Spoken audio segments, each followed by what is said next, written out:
G'day guys, today I'm excited to share with you a pantry labelling hack. This is a hack I saw on Pinterest. I'll share with you the best way I found to do it. So using Microsoft Word or Pages on Mac, type up the labels you need, just spread them out on the page. Here I'm using the font Luna in size 50, so it's free if you go to defont.com. Then print using a laser printer on normal paper.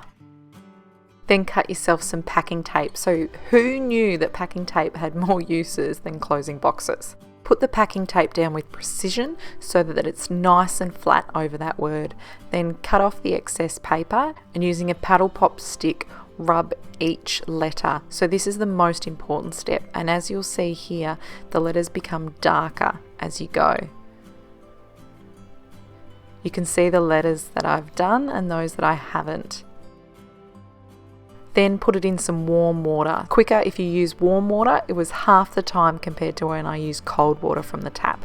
I left it in there for 2 minutes before I came back and rubbed the paper off underwater with my thumb. Once the paper's off, leave it to dry. Once it dries, the packing tape becomes sticky again. Holding each end of the tape, just lay it flat on the container. With self-raising flour, I did each word separately and then just stuck it on the container.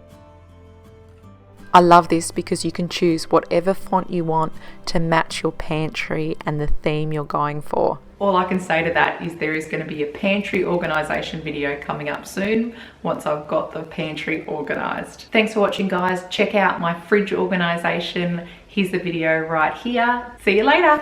Bye.